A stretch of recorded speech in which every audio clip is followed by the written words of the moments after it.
아브람이 99살이 되었을 때에 여호와께서 아브람에게 나타나셔서 말씀하셨습니다.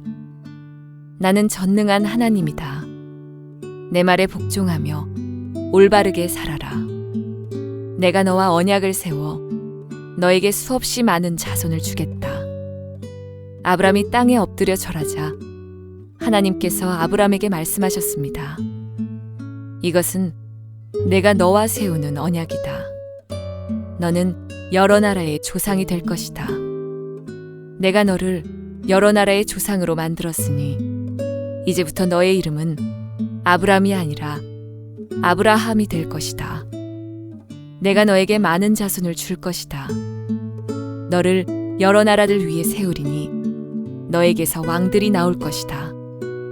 내가 너에게 언약을 세울 텐데 이 언약은 지금부터 내가 너와 네 모든 자손에게 세우는 언약이다. 나는 네 하나님이 되며 네 모든 자손의 하나님이 될 것이다.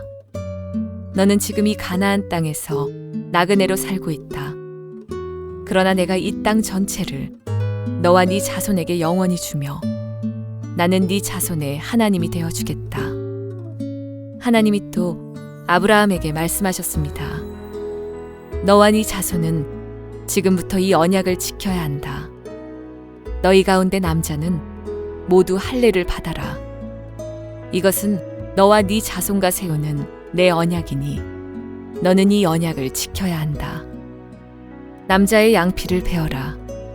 이것이 나와 너희 사이에 세운 언약의 표시가 될 것이다. 지금부터 남자아이는 태어난 지 8일 만에 할례를 받을 것이다. 너희 집에서 태어난 종과 너희가 너희 자손이 아닌 외국 사람에게서 돈을 주고 산 사람도 할례를 받아야 한다. 너희 집에서 태어난 종과 너희 돈으로 산 종이 다 할례를 받아야 한다.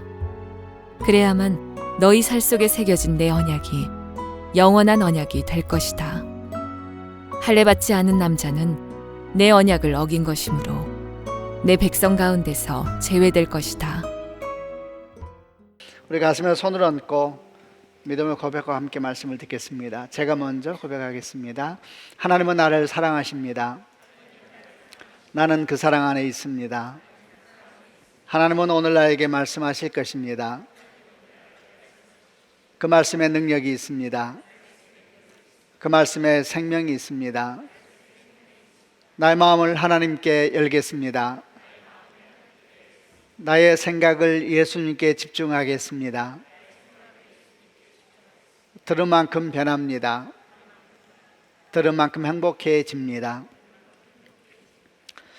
오늘하고 다음 주일 날은 창세기 17장 말씀을 함께 나누려고 합니다. 저희가 지난 2주 동안에는 창세기 16장, 창세기 16장은 아브라함의 신앙 여정에 있어서는 사실 아주 어두운 시간이었죠. 그가 불신과 두려움 때문에 하나님의 약속을 제대로 기다리지 못하고 아내 사레의 조언을 따라서 하갈을 첩으로 취하여서 이스마엘을 낳게 되는 그런 내용들이었습니다.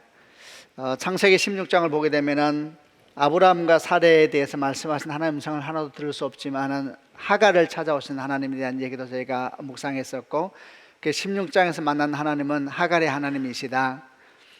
그들 또한 주의 은총에 필요한 사람들이고, 그리고 복음의 역사 전체를 보게 되면 다 주 앞에 돌아와야 될 사람들인데, 이제 그런 하나님의 은혜를 조금 볼 수 있는 장이 창세기 16장이었습니다. 창세기 16장하고 17장, 오늘 제가 묵상하려고 하는 17장과의 사이는 13년이라고 하는 공백이 중간에 있습니다. 아브라함과 하갈 사이에서 이스마엘이 태어난 지 13년이 지나고 나서야 창세기 17장 1절이 시작되니까 그 사이에 13년의 공백이 있는 것이죠.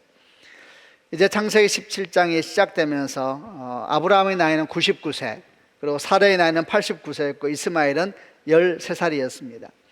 성경은 이 13년의 공간에 대해서 어떤 기록도 하지 않고 있는데, 아마도 그 시간 동안 아브라함과 사레 그리고 하갈과 이스마엘 공이 어쩌면 그들은 하나님께서 말씀하신 그 약속의 자녀가 이스마엘일 것이다 라고 생각하며 살지 않았을까 유추해 볼 수 있습니다. 어찌 보면 그런 생각이 전혀 근거가 없다라고 말할 수만은 없는 겁니다.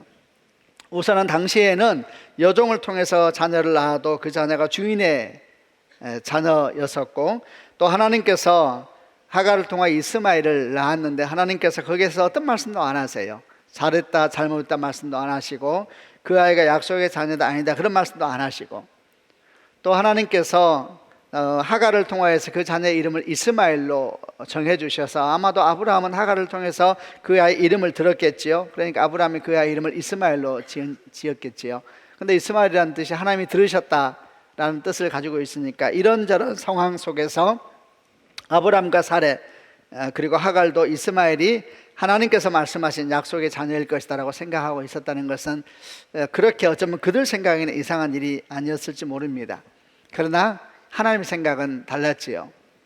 하나님은 사례를 통해서 약속의 자녀를 주실 것을 계획하고 계셨다는 것인데, 문제는 그 말씀을 13년 동안 침묵하셨다는 사실이 아주 우리가 주목할 만하다 생각을 했습니다. 왜 하나님은 13년 동안 침묵하신 것일까? 우선 아브라함의 입장에서 보게 되면 그 13년은 사실 아브라함의 신앙에 그렇게 밝은 때는 아니죠. 그가 아주 잘못된 신앙의 결정 속에서 그 결과를 보고 있을 상황이었으니까, 그는 그 시간 동안 기뻐하면서 있을지 몰라도 그의 신앙 여정 전체에 있어서는 어두운 때였다 이렇게 말할 수 있을 것이고, 그 부분이 오늘 이제 우리가 17장을 통해서 언약 갱신으로 새롭게 시작되는 모습으로 나타나게 됩니다. 그러나 또 그 13년의 시간을 이스라엘의 측면, 아브라함의 시야가 아니라 하갈과 이스마엘의 각도로 시야로 보게 되면 아주 은총의 시간이었다 이렇게도 말할 수가 있습니다. 왜 13년 동안 하나님께서 침묵하셨는지 우리가 다 알 수는 없습니다만은, 만약 하나님께서 이스마엘이 약속의 자녀가 아니라는 것을 일찍이 말씀하셨다면 여러분 어떻게 되겠습니까? 하갈과 이스마엘은 정말 불쌍한 사람이 되는 것입니다. 어쩌면 바로 이들을 불쌍히 여기셔서 하나님께서는 침묵하시면서 13년의 시간을 지나가신 것은 아니었을까 생각해 봅니다. 물론 이들로 말미암아 하나님의 시간 계획이 바뀐 것은 아닙니다. 하나님은 계속 당신의 일을 해 나가시죠. 그러나 그 일을 해 나가시는 과정에 있어서, 그 과정에 있어서 그분의 모습이, 그분의 마음을 우리에게 보여주는 것이 아니겠습니까? 13년의 침묵이 지나고 난 다음에 하나님께서 창세기 17장에서 드디어 아브라함에게 사레가 아이를 가질 것이다 라고 말씀하시면서 그 아이가 약속의 자녀다 라고 말씀하셨을 때, 이때 이스마엘의 나이가 13살이었습니다 13살은 작은 나이가 아닙니다. 다윗이 골리앗 앞에 섰을 즈음의 나이가 이 정도 나이가 아니니까 우리가 생각해 볼 수가 있으니까 13살이면 작은 나이가 아니죠. 17장에서 이렇게 처음 하나님께서 약속의 자녀에 대한 말씀을 하시고, 그리고 이제 1년 뒤에 이삭이 태어나고 난 뒤에 창세기 21장을 가게 되면 이삭이 젖을 뗄 나이가 되었을 때에 드디어 하갈과 이스마엘이 아브라함의 집에서 쫓겨나게 됩니다. 그때 이스마엘의 나이는 아마도 17에서 18 정도로 보입니다. 고대 근동에서 아이가 젖을 뗄 나이는 3살 내지 4살로 보았으니까 아마 이스마엘이 17, 18 정도 됐을 때 집에서 쫓겨나지 않았을까 생각을 해보게 되면은, 13년의 침묵을 통하여서 하나님은 이스마엘을 스스로 살 수 있을 정도의 청년으로 성장할 수 있도록 배려하신 것이 아닌가. 그래서 그렇게 묵상하게 되면 그 긴 하나님의 침묵은 이스마엘을 불쌍히 여기시는 하나님의 마음이요 하나님의 은혜였다라는 생각을 해보았습니다. 여기서 이제 우리가 생각하려는 것은, 여러분 사실 하갈과 이스마엘은 약속의 자녀가 아니었습니다. 복음적으로는 나중에 다 하나 되게 되어 있습니다만 그 당시에는 약속의 자녀 아니었죠. 그렇다면 여러분, 이렇게 약속의 자녀가 아닌 하갈과 이스마엘에 대해서도 이렇게 하나님께서 침묵하시면서 그를 도우시는 은혜의 하나님이시라면 우리에 대해서는 어떠시겠습니까? 우리가 신앙생활을 하면서 참 주의 침묵 때문에 어려워할 때가 많습니다. 우리는 기도할 때 바로바로 주께서 응답하시길 원하시고, 우리가 힘들고 어려울 때 주께서 바로바로 움직이시길 원하는데, 하나님은 대단히 많은 경우에 침묵하시는 것입니다. 여러분 축복하고 기억하길 바랍니다. 하나님의 침묵은 하나님의 무관심이 아니라 우리를 향한 하나님의 은혜요 긍휼하십니다. 이것을 믿음으로 받는 축복이 있기를 바랍니다. 그 침묵을 통해서 가장 합당한 때에 일하시는 준비를 하고 계시는 것이죠. 가장 합당한 때에 가장 합당하게 역사하시기 위한 하나님의 준비하십니다. 이걸 믿는 것입니다. 그래서 우리 삶에 우리가 열심히 기도하고 기다려도 주께서 침묵하시는 때가 오면은 그 침묵이 우리를 낙심시키는 것이 아니라 오히려 소망하게 하고 기도하게 하고 좀 더 주 앞에 가까이 나아가게 하는 은혜의 시간이 되기를 주님의 이름으로 축원합니다. 어쩐 이렇게 13년의 시간이 지나고 난 다음에 이제 드디어 하나님께서 아브라함에게 말씀을 하시면서 창세기 17장 말씀이 시작되는데, 그 내용은 사실 15장에서 있었던 언약의 갱신에 대한 내용이었습니다. 그 내용이 어떻게 시작되는지 1절부터 5절까지 내용을 보겠습니다. 제가 먼저 1절 읽겠습니다. 아브라함이 99살이 되었을 때에 여호와께서 아브라함에게 나타나셔서 말씀하셨습니다. 나는 전능한 하나님이다. 내 말에 복종하며 올바르게 살아라. 2절, 내가 너와 언약을 세워 너에게 수없이 많은 자손을 주겠다. 아브라함이 땅에 엎드려 절하자 하나님께서 아브라함에게 말씀하셨습니다. 4절, 이것은 내가 너와 세우는 언약이다. 너는 여러 나라의 조상이 될 것이다. 내가 너를 여러 나라의 조상으로 만들었으니 이제부터 너의 이름은 아브라함이 아니라 아브라함이 될 것이다. 긴 침묵을 지나서 하나님께서 말씀하신 첫 문장이 뭐였냐면은 나는 전능한 하나님이다. 내 앞에 복종하며 올바르게 살아라. 이렇게 이제 하시면서 언약을 다시 말씀하시고 갱신하는 내용을 쭉 설명하십니다. 나는 전능한 하나님이다. 내 말에 복종하며 올바르게 살아라. 이 문장만 보면 굉장히 도덕적이고 윤리적인 요구를 하시는 것 같습니다만은 사실 이 문장은 개역개정에 조금 더 우리 묵상을 도와줍니다. 개역개정은 뭐라고 번역되어 있냐면은 나는 전능한 하나님이라. 너는 내 앞에서 행하여 완전하라. 이렇게 표현하셨어요. 사실 이게 좀 더 하나님 말씀하신 것을 잘 전해줍니다. 나는 전능한 하나님이라. 너는 내 앞에서 행하여 완전하라. 여기에서 아주 두 가지 주목할 만한 언어가 나옵니다. 첫 번째, 나는 전능한 하나님이다. 히브리어로 엘샤다이라 그러죠. 나는 전능한 하나님이다. 이 일을 먼저 기억하라. 두 번째는 너는 내 앞에서 행하여 완전하라. 너는 내 앞에서 행하여. 아마 여러분 많이 들어본 언어였을 것인데 이것이 라틴어로 코람데오라는 단어입니다. 내 앞에서 행하라. 이 두 가지 말씀을 던지면서 언약을 갱신을 시작합니다. 그러니까 이 두 가지 언어, 엘샤다이와 코람데오는 어찌 보면은 창세기 15장의 언약과 17장 사이를 이어주는 하나님의 다리와 같은 말씀이 아니겠습니까? 창세기 15장에서 언약이 있었지만 그는 16장에서 큰 구덩이에 빠져버렸습니다.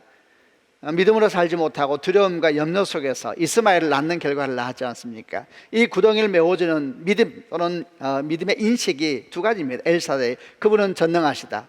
두 번째, 그분 앞에서 행하라. 이 두 가지 속에서 다시 언약이 갱신되는 겁니다. 하나님의 전능하신 분이신가? 그분은 전능하시죠. 사실 이 믿음이 굳게 서야지 약속이 이루어지는 것이고 이 믿음이 굳게 서야지 이스마엘을 낳지 않게 되는 것입니다. 이 믿음이 없기 때문에 결국 그가 이스마엘을 낳은 것이 아닙니까? 코람데오도 마찬가지입니다. 주 앞에서 행하라.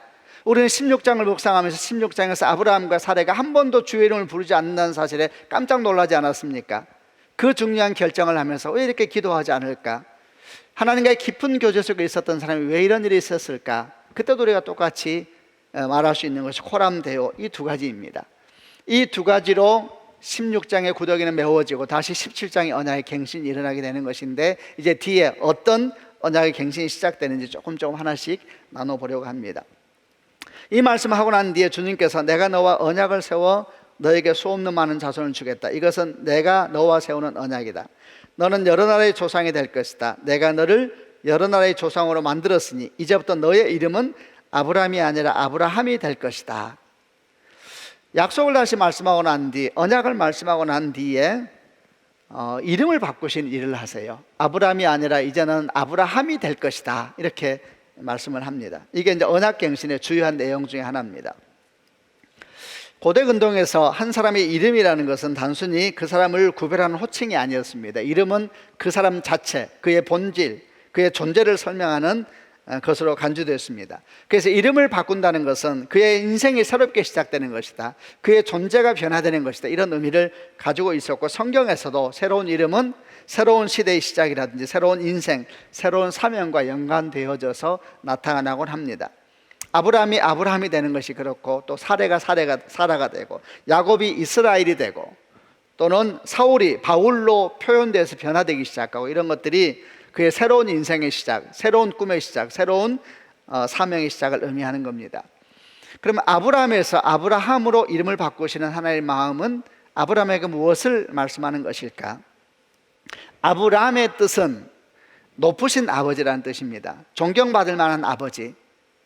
누가 이름을 지었을까요? 아마 아브라함의 아버지가 지었겠죠. 아브라함의 뜻이 높으신 아버지, 존경받을 만한 아버지라는 뜻입니다.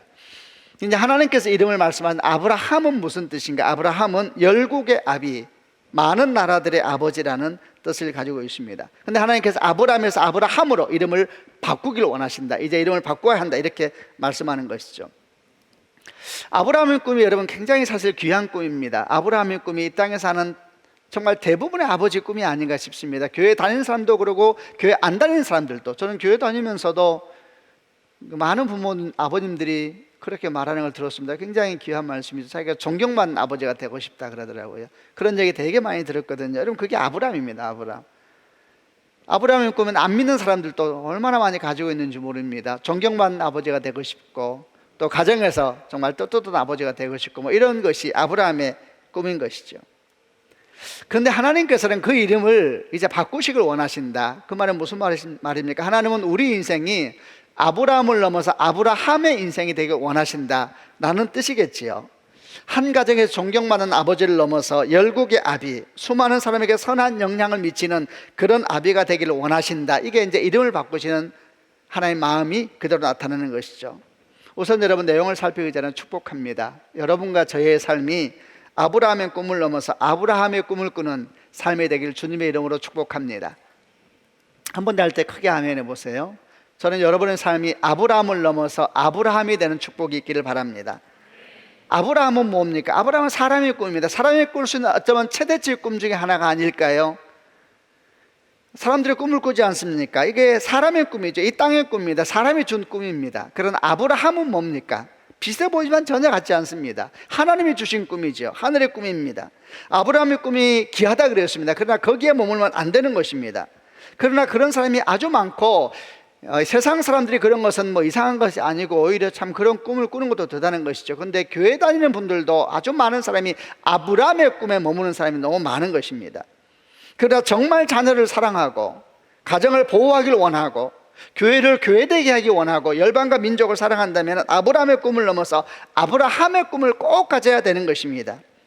성경 가운데서 하나님을 아는 사람 중에서 아브라함의 꿈에 멈췄던 몇 사람의 경우를 좀 묵상해 볼 수가 있습니다. 그 중에 저는 우선 사울왕을 생각해 봤습니다. 사울왕이 하나님이 택한 사람입니다. 근데 그의 필생에 그의 꿈이 뭐냐면 다윗을 죽이는 게 그의 꿈이었죠. 그럼 왜 사울왕은 그렇게 다윗을 죽이기 위해서 인생을 그렇게 살았었는가? 왜 그랬을까? 최소한 사울왕의 말에 의하면은 그가 다윗을 죽이려고 했던 이유는 하나였습니다. 그것은 아들 요나단을 위해서 그랬습니다. 요나단의 왕권을 안전하게 해주기 위해서, 요나단의 인생의 미래의 장벽을 없어지기 위해서, 요나단이 인생에 잘되게 하기 위해서 그가 다윗을 죽이려고 쫓아다니는 것이다. 그가 그렇게 이야기를 했었습니다. 사무엘상 20장을 보게 되면은 요나단과 이제 다윗이 아주 가까운 영적인 소울메이트였죠. 그래서 이 요나단이 아버지 사울 왕이 다윗을 죽이려고 하는 사실을 알게 되면서 그가 다윗을 도망가게 만들지 않습니까? 근데 나중에 아버지 사울이 요나단이 다윗을 도망가겠다는 사실을 알고 난 다음에 분노하면서 아들 요나단을 죽이려고 하지요. 그러면서 그가 했던 말이 이런 말이었습니다. 사무엘상 20장 30절부터 31절인데 개역개정을 한번 같이 읽어보려고 합니다. 제가 먼저 20절 읽겠습니다. 사울이 요나단에게 화를 내며 그에게 이르되 패역무도한 계집의 소생아, 네가 이새의 아들을 택한 것이 네 수치와 네 어머니의 벌거벗은 수치됨을 내가 어찌 알지 못하랴. 31절 이새의 아들이 땅에 사는 동안은 너와 네 나라가 든든히 서지 못하리라. 그런즉 이제 사람을 보내어 그를 내게로 끌고 오라. 그는 죽어야 할 자이니라 한지라. 사울왕이 이때 정상이 아니었죠. 그가 분노하면서 아마도 이게 엄청 소리를 질렀던 것 같아요. 아들을 죽이려고 하는 상황이었으니까. 이새의 아들이 땅에 사는 동안에 너와 네 나라가 든든히 서지 못하리라. 결국 이런 말 아닙니까? 내가 왜 다윗을 죽이려고 하는지 아느냐? 다 너를 위해서이다. 너를 왕되게 하려고, 너의 왕좌가 위협받지 않기 위해서, 너의 미래가 활짝 열린 대로가 되게 하기 위해서 내가 이렇게 죽을 힘을 다해서 다윗을 쫓아다니고 다윗을 죽이려고 하는데 왜 이런 아버지의 마음을 모른단 말이냐, 이러면서 분노하고 있는 사울의 모습을 보여주는 것이죠. 여러분, 이게 아브라함의 꿈에 머문 사람의 모습입니다. 아브라함의 꿈에 머문 사람의 모습입니다. 아까 말한 것처럼 사울왕은 하나님이 택한 사람입니다. 하나님이 그를 택하였지만 그의 꿈이 변하지가 않아요. 꿈이 하나님이 그를 택하셨어요. 근데 꿈이 안 변하니까 어떻게 되느냐, 이런 인생을 사는 것입니다. 하나님 부르셨는데, 하나님 부르셨으면 하나님의 꿈을 꿔야 되는데 하나님이 부르셨는데 사람의 꿈을 꾸는 것입니다. 그러니까 이렇게 정신없는 인생을 살게 되는 겁니다. 그럼 그가 그렇게 보호하려고 하고, 그가 왕권을 주기 원하고 그의 인생길을 대로로 만들어주기 원하였던 그의 자식들은 어떻게 됐느냐, 이 아버지 때문에 다 죽는 것입니다. 다 전쟁터에서 죽게 되거든요. 요나단도 전쟁터에서 죽은 거 아닙니까? 그것만이 아니지요. 자녀만 죽고 가정만 깨진 것이 아니라 공동체, 나라가 다 그냥 야단이 납니다. 온 이스라엘이 분열과 절망으로 치달아가는 것도 똑같은 이유 때문입니다. 하나님께서 부르시지만 하나님의 꿈을 안 꾸니까, 아브라함에서 머물러 버리고 하나님의 꿈을 안 꾸니까 이런 인생이 되는 것입니다. 또 성경 가운데서 역시 아브라함의 꿈에 머무는 것이 아닐까 하고 하면서 우리를 안타깝게 하는 또 한 사람을 묵상해 보면은 이삭의 아내 리브가입니다.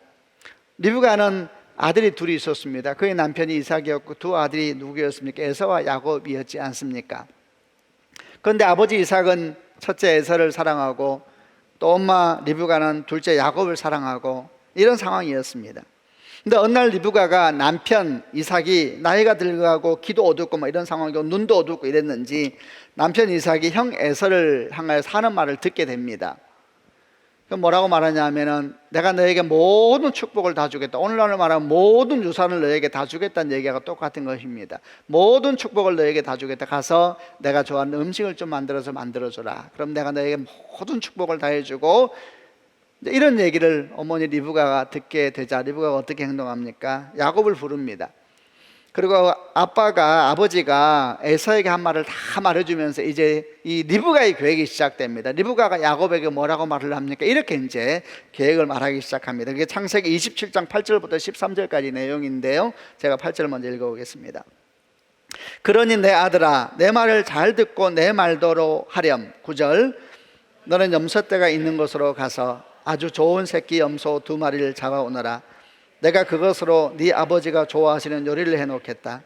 그러면 네가 그 음식을 가져다가 아버지께 드려라. 그러면 아버지가 돌아가시기 전에 너에게 복을 빌어 주실 게다. 11절, 그러자 야곱이 어머니 리브가에게 말했습니다.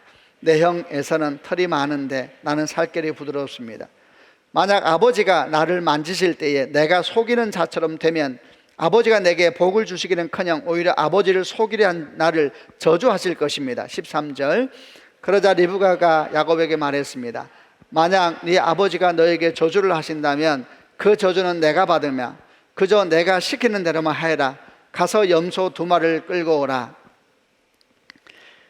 리브가의 말을 한번 잘 들어보시길 바랍니다. 리브가가 지금 뭐라고 말합니까? 내 아들아, 내 말을 잘 들어라. 내가 하라는 대로 해라. 이렇게 얘기를 해요. 그리고 말합니다. 이런 방법을 말하는 게 눈먼 아버지를 속이는 방법을 다 가르쳐줘요. 그리고 이 리브가가 뭐라고 말하냐면 네 아버지가 돌아가시기 전에 너에게 복을 빌어주실 것이다. 리브가가 생각하기에 남편이 곧 죽을 처럼 나이가 들어가고 뭐 귀도 멀고 눈도 멀고 이랬겠지요. 그러니까 곧 이제 이 땅을 떠날 것이다 생각을 한 것 같아요. 그러니까 그 아버지를 속여서 유산을 받는 방법을 가르쳐주는 거예요. 축복을 받는 방법을 다 가르쳐주는데, 근데 이제 이 야곱이 보니까 두려운 것이죠. 왜? 자기네 형하고 너무 다르니까, 목소리도 다르고 살결도 다르고 다 다르니까. 그러다가 아버지가 알고 나를 저주하면 어떻게 합니까? 축복은 고사하고 내 인생이 저주받는 인생이 되면 어떻게 합니까? 그러니까 엄마 리브가가 뭐라고 말합니까? 네 아버지가 너에게 저주하면 저주는 내가 받으마. 너는 내가 시킨 대로만 해라. 이렇게 이야기를 하는 겁니다. 얼마나 많이 들어본 이야기입니까? 눈물은 내가 흘리겠다. 너는 하루 평생 웃고만 살아라. 절망한 내가 다 감당하겠다. 너는 오직 소망만 품고 살아. 내가 어두면 다 짊어지겠으니 내 아들아 내 딸아 너는 오직 밝은 빛 가운데만 걸어가라. 여러분 똑같은 얘기를, 이게 리브가의 말입니다. 리브가의 말. 여러분 이 리브가의 말이 바로 아브라함의 꿈에 머문 사람들의 모습인 것입니다. 아브라함의 꿈에 머문 사람 모습인 것이죠.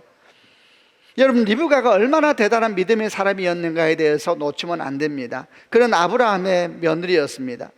아브라함이 나이 많아서 그 아들 이삭을 위해서 며느리를 택해야 될 때에 노종을 보내서 하란에서, 저 먼 곳 하란에 가서 며느리를 데려오라. 하나님께서 너와 함께 하실 것이다. 이래서 보냈을 때에 하나님께서 이런저런 과정을 통해서 만나게 된 여인이 리브가였지 않습니까?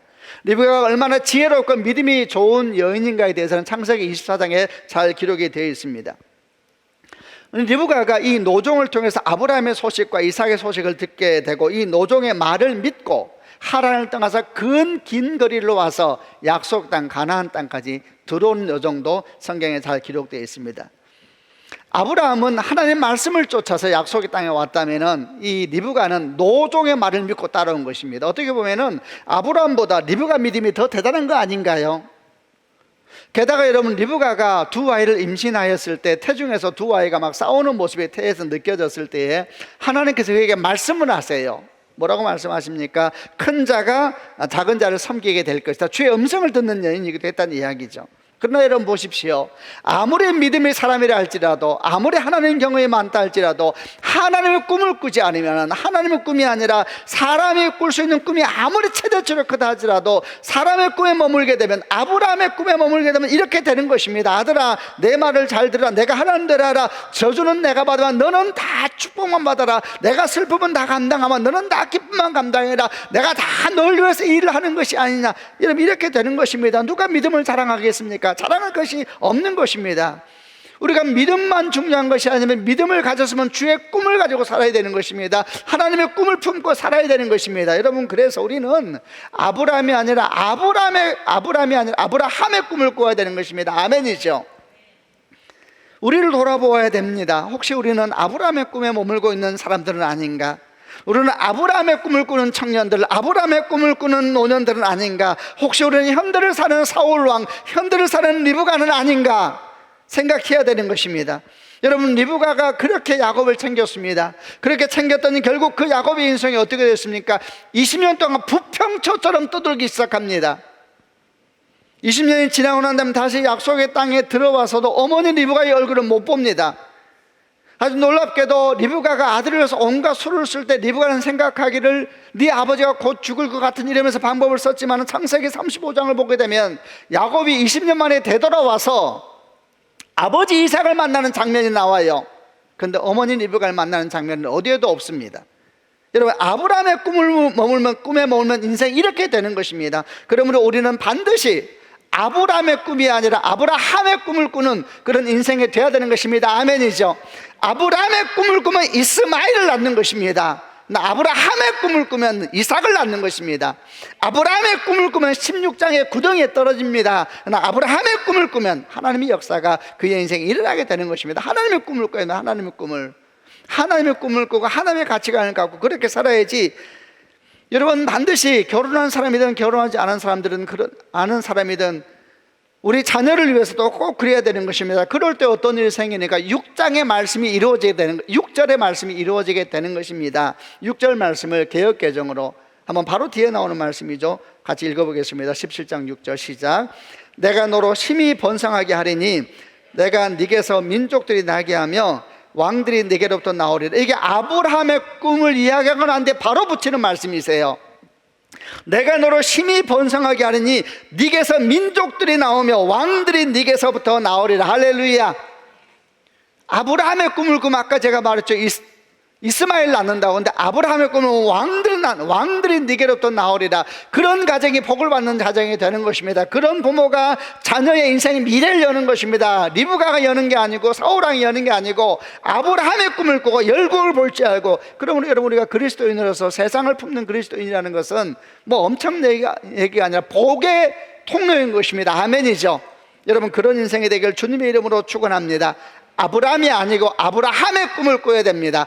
그런 인생 되기를 바랍니다. 이제 계속해서 하나님께서는 이 이름을 바꾸고 난 뒤에 또 이어서 계속 말씀하십니다. 7절부터 9절까지 말씀을 보려고 합니다. 제가 7절 읽겠습니다. 내가 너에게 언약을 세울 텐데 이 언약은 지금부터 내가 너와 네 모든 자손에게 세운 언약이다.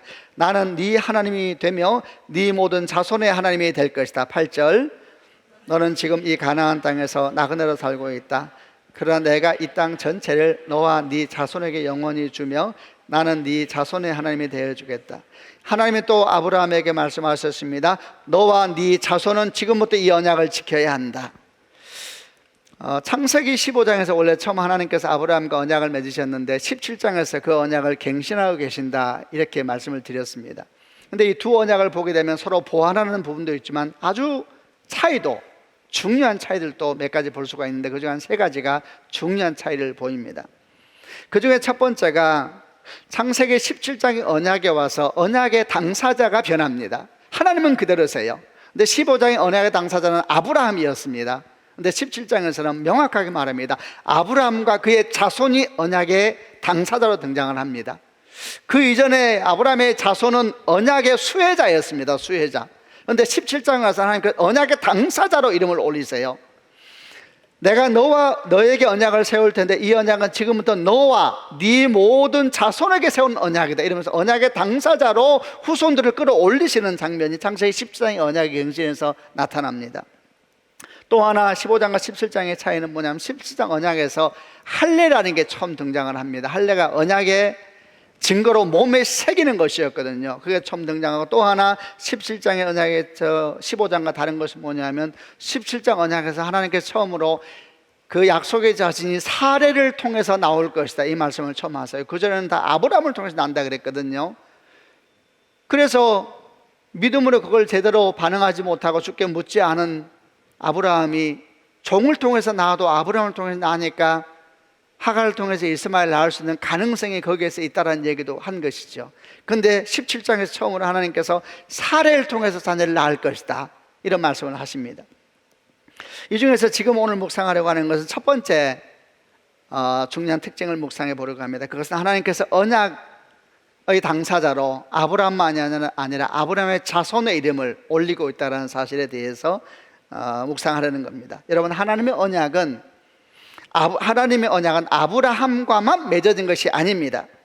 성경은 분명히 말하기를 내가 너와 네 모든 자손에게 세운 언약이다. 나는 네 하나님이 되며 네 모든 자손의 하나님이 될 것이다. 이렇게 반복해서 말씀하세요. 내가 이 땅 전체를 너와 네 자손에게 영원히 주며 나는 네 자손의 하나님이 되어주겠다. 또 9절에도 너와 네 자손은 지금부터 이 언약을 지켜야 한다 이러면서 계속해서 자손을 언약의 당사자로 끌어올리는 모습을 볼 수가 있습니다. 하나님께서 아브라함을 부르신 것은 아브라함만을 위한 계획이 아니라 아브라함을 통하여 그의 다음 세대, 그의 자손을 하나님의 언약의 자리로 부르시는 하나님의 계획이 있으신 것입니다. 창세기 18장 19절에도 이런 말씀을 주님께서 하셨습니다. 내가 그는 아브라함이죠. 내가 그 자식과 권속에게 명하여 여호와의 도를 지켜 의와 공도를 행하게 하려고 그를 택하였나니 내가 아브라함으로 그 자식과 권속에게 명하여 여호와의 도를 지켜 의와 공도를 행하게 하려고 그를 택하였다. 쉬운 성경을 어떻게 번역하고 있느냐? 나는 아브라함이 자기 자녀들과 자손들을 가르쳐 여호와의 길을 잘 따르게 하기 위해 그를 선택했다 이렇게 말씀합니다. 우리를 부르신 것은 아브라함을 부르신 것만이 아니라 우리를 부르신 것도 우리를 통하여서 다음 세대를 부르시는 하나님의 음성이 같이 들어있는 것입니다. 아멘이죠. 우리를 통하여서 다음 세대를 부르시는 하나님의 뜻이 같이 있는 겁니다. 그래서 우리를 택하시는 것은 우리만이 아니라 우리를 통해서 이루어질 다음 세대를 주께서 보고 계시는 것이죠. 그러므로 여러분, 우리는 우리를 통하여 다음 세대가 하나님을 만난 일 가운데 부름받는 것입니다. 우리를 통하여 다음 세대가 하나님을 만나게 될 것입니다. 아멘이죠. 여러분, 이것은 우리를 통하여 하나님이 다음 세대를 만나게 될 것이다, 우리가 다음 세대를 주 앞에 인도하는 거룩한 통로가 될 것이다, 이 말은 그냥 하면 좋고 안 하면 어쩔 수 없지라는 것이 아니라 언약입니다. 언약은 창세기 15장에 말했죠. 언약은 생명을 건 언약입니다. 생명을 건 언약. 언약의 책임은 양쪽에 같이 있습니다. 우리만 있는 것이 아니고 하나님도 이 언약을 지킬 책임이 있으세요. 그래서 우리가 복음을 자녀에게 전하고 다음 세대라는 것은 육적인 자녀만이 아니라 영적인 재생산도 똑같습니다. 그에게 우리가 복음을 전하려고 합니다. 자녀에게 복음을 전하려고 하고 누군가에게 복음을 전하려고 할 때 잘 안 될 때가 있어요. 낙심할 것이 없습니다. 왜냐하면 그 일은 나만 책임 있는 것이 아니라 하나님도 책임이 있으세요. 이게 언약이라는 겁니다. 언약.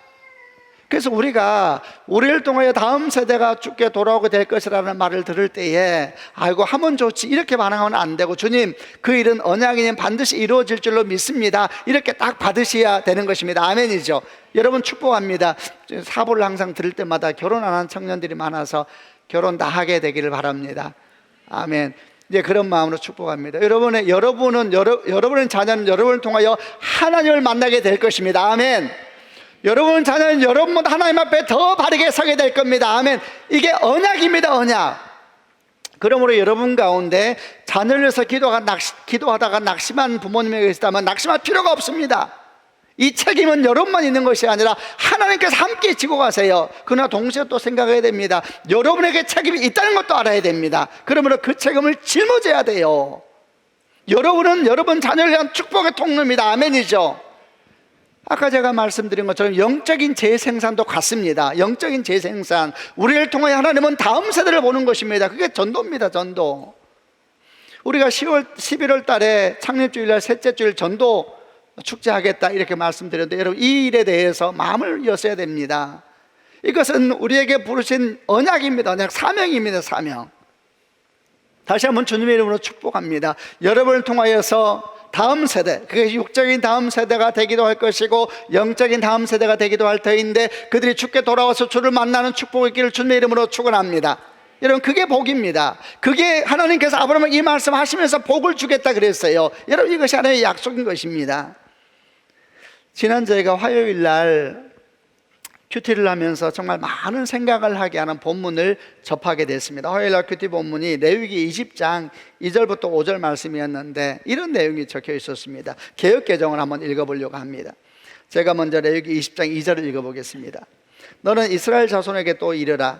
그가 이스라엘 자손이든지 이스라엘에 거류하는 거류민이든지 그의 자식을 몰렉에게 주면 반드시 죽이되 그 지방 사람이 돌로 칠 것이요. 3절 나도 그 사람에게 진노하여 그를 그의 백성 중에서 끊으리니 이는 그가 그의 자식을 몰렉에게 주어서 내 성소를 더럽히고 내 성호를 욕되게 하였습니다. 그가 그의 자식을 몰렉에게 주는 것을 그 지방 사람이 모른 채 하고 그를 죽이지 아니하면 5절 내가 그 사람과 그 건속에게 진노하여 그와 그를 본받아 몰렉을 음란하게 섬기는 모든 사람을 그들의 백성 중에서 끊으리라. 아주 이제 표현이 세죠. 이게 구약적인 언어가 많이 나오죠.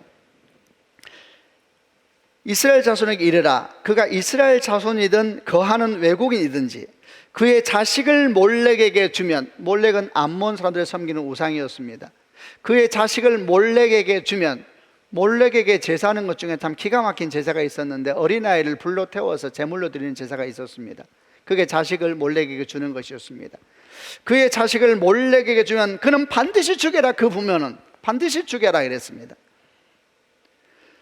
그의 자식을 몰렉에게 주는데 그 지방 사람이 그걸 모른 척 하면 이랬어요. 지방 사람이 먼저 공동체이죠.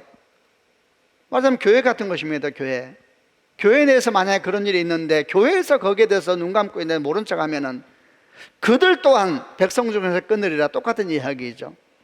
이 말씀의 구약의 이제 묵상의 주제는 뭐냐면 반드시 죽여야 할 죄라고 하는, 이게 신약적인 언어로 바꾸면 이렇게 말할 수 있습니다. 우리 믿음의 삶에서 절대 있어서는 안 될 죄라고 표현할 수 있는 겁니다. 우리 신앙에 있어서 절대 있어서는 안 될 죄, 그게 뭐냐? 자식을 몰렉이라고 하는 우상에게 바치는 죄라 그랬습니다. 자식을 몰렉에게 바치지 마라 라는 말씀을 누구에게 하셨는가? 몰렉은 암몬 사람들이 섬기는 우상이라 그랬죠. 그런데 이 말씀을 암몬 사람에게 한 게 아닙니다. 이스라엘 백성 출애굽하고 6월달 어린 양의 피를 문에 바르고 그 고기를 먹고 출애굽하여서 이제 3개월을 걸어서 시내산까지 와서 주의 약속의 말씀을 듣고 있는 이스라엘 백성들에게 하신 말씀입니다. 그러니까 레위기에 적혀있죠. 이스라엘 백성들에게 말씀하시기를 자녀를 몰렉에게 바치지 마라. 대상이 누구라고요? 출애굽하고 어린 양의 피를 문설주에 바르고 어린 양의 고기를 먹고 나온 사람들이라고요.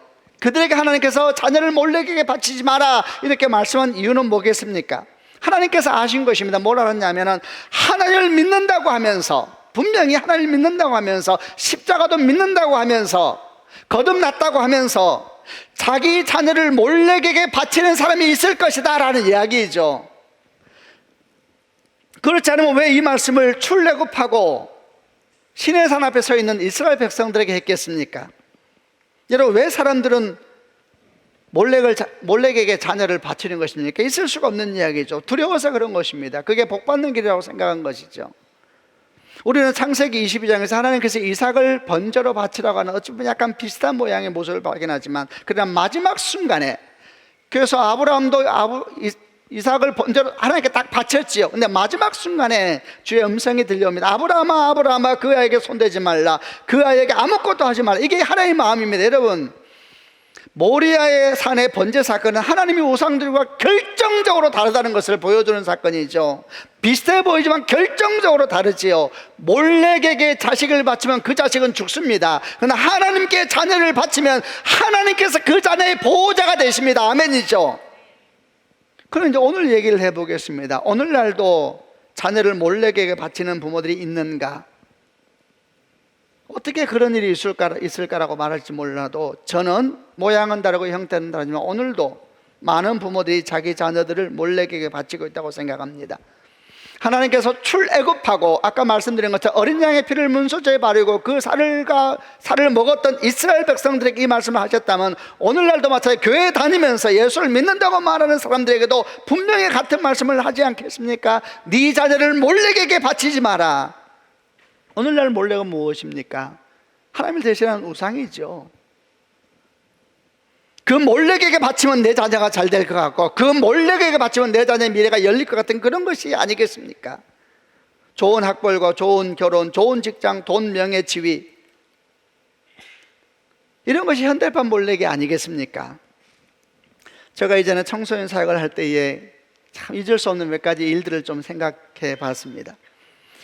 제가 고등부 사역할 때에 참 신기한 일이 한 번씩 생기는데, 그 중에 하나가 아이들이 고3이 되면은 예배 시간을 그렇게 많이 바꾸더라고요. 그래서 물어봤어요. 내용을 알아보니까 이게 뭐냐면, 고3이 되면 이제 학원 시간에 맞춰서, 학원이 더 많아지기 시작하니까 학원 시간에 맞춰서 아이들이 예배 시간을 조정하기 시작하더라고요. 저는 그때 이제 정말 아이들에게 거의 제가 목숨을 걸고 있는 상황이었으니까, 아이들이 주를 만날 수만 있다면 막 이런 것이 저한테 아주 중요한 주제였기 때문에 그 일을 제가 관찰해보고 도대체 이것이 무엇을 의미하는가. 근데 고3이 되면은 학원 시간에 맞춰서 예배 시간이 조정되는 일에 대해서 부모님들이 갈등하는 부모가 아무도 없더라고요. 다 그거를 당연하게 받아들이더라고요. 저는 이 모습은 정말 많은 생각을 했습니다. 저는 주일에는 학원도 가지 말아야 된다라고 말하는 목사가 아닙니다. 그러나 고3이 되면서 학원 시간에 맞춰서 예배 시간을 조정하는 것은 무엇을 말하는 것인가에 대해서 대단히 조심스러워하게 되었습니다. 저는 그때부터 학부모들에게 그때 말하기 시작했습니다.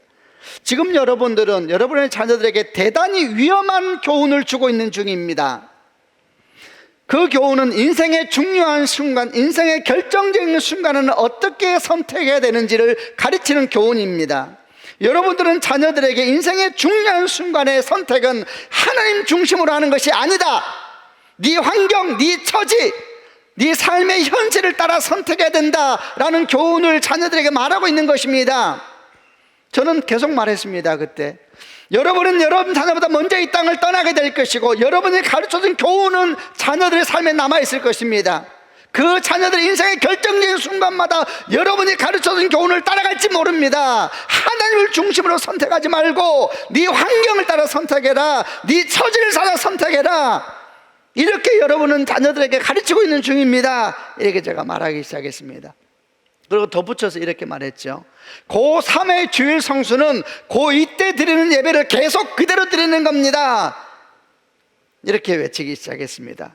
과연 이런 저의 외침에 대해서 얼마나 많은 부모들이 반응했는지에 대해서는 전 잘 모르지만 계속 말하기 시작했습니다.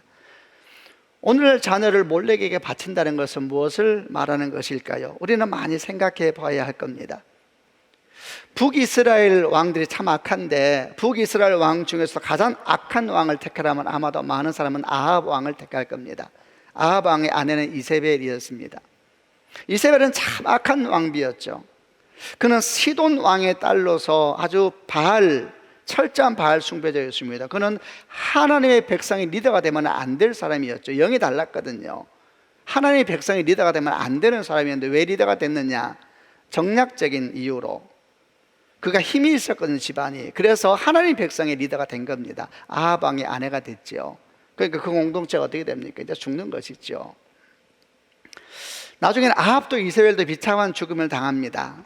그리고 그의 자녀가 성경을 보니까 70명의 아들이 있었다 그러는데 70명의 아들도 다 비참한 죽음을 당해요. 근데 제가 얘기하려는 것은 그런 상황 속에서 이 아합과 이세벨의 자녀가 70명 됐다 그러는데 그 중에 성경에 이름이 나오는 사람이 3명이 있습니다. 아들 둘, 딸 하나. 근데 이름이 묘해요. 그래서 여러분과 나누려고 하는 겁니다. 이 3명이 누구냐면 아하시아, 요람, 이게 아합 왕의 뒤에서 왕대 사람들이고, 하나 아달랴 땅입니다. 남유다 왕의 시집간.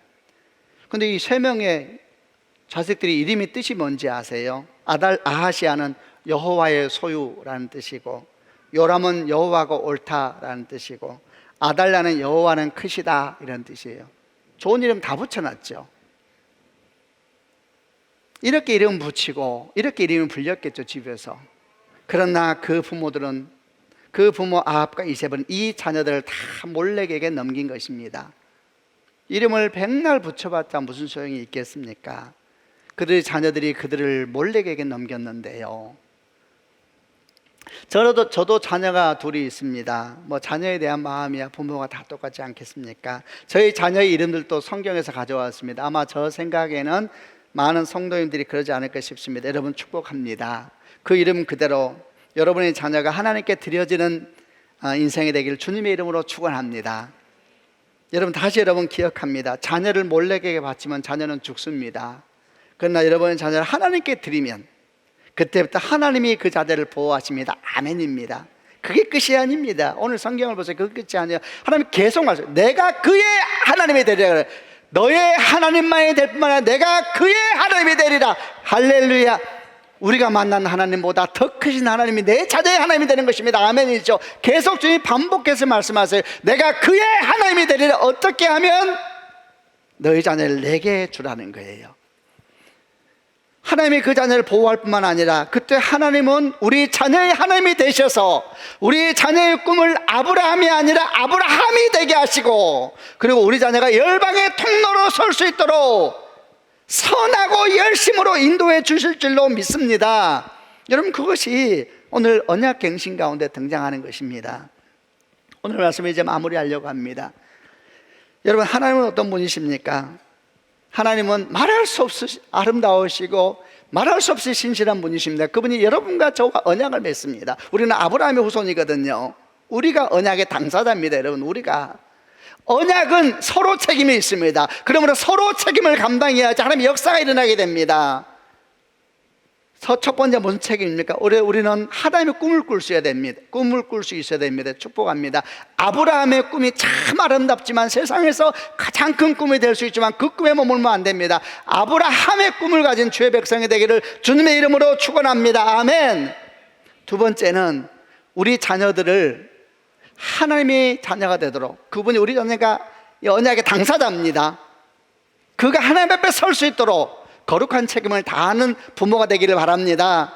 영적인 재상선도 같다 그랬습니다. 여러분을 통해서 누군가가 주 앞에 서도록 여러분 책임을 다하시길 바랍니다. 하나님은 당신의 책임을 다하십니다. 만약에 우리가 순종함으로 믿음으로 그 일을 할 수만 있다면, 그렇게 주께 반응할 수만 있다면, 여러분, 하나님의 사건은 우리의 사건이고 우리 가정의 사건이고 우리 인생 가운데 아름답게 이루어지는 사건이 될 줄로 믿습니다. 그런 축복이 여러분 가운데 있기를 주님의 이름으로 축원합니다. 아멘. 기도하십시다. 한번 가슴에 손을 얹길 바랍니다. 오늘 들은 말씀 중에 여러분에게 다가온 말씀이 어떤 말씀이었습니까? 저는 여러분에게 먼저 아브라함이 아니라 아브라함의 꿈을 꿔야 된다 그랬습니다. 함께 주 앞에 기도하지 않겠습니까? 하나님 아버지, 여러분 다 우리가 하나님을 믿는 사람이니까 오늘 와서 이렇게 예배하고 있는 줄로 생각합니다. 그러나 그렇게 믿음을 가졌다 할지라도 하나님의 꿈을 꾸지 못하면 이스마엘 낳는 것입니다. 아버지 하나님, 우리가 하나님의 꿈을 꾸는 백성이 되게 하여 주옵소서. 아브라함이 아니라 아브라함의 꿈을 꿔야 합니다. 하나님 아버지, 우리가 이렇게 정말 주의 마음을 따라 세상을 바라보고 주의 마음을 따라 세상을 꿈꾸고 주의 마음을 따라 걸어가야 진짜 은총이 가정 가운데, 자녀 가운데, 인생 가운데 임하게 되는 것입니다. 이런 하나님의 꿈을 꾸는 백성 우리가 되게 하여 주옵소서. 함께 통성으로 하나님께 기도하겠습니다.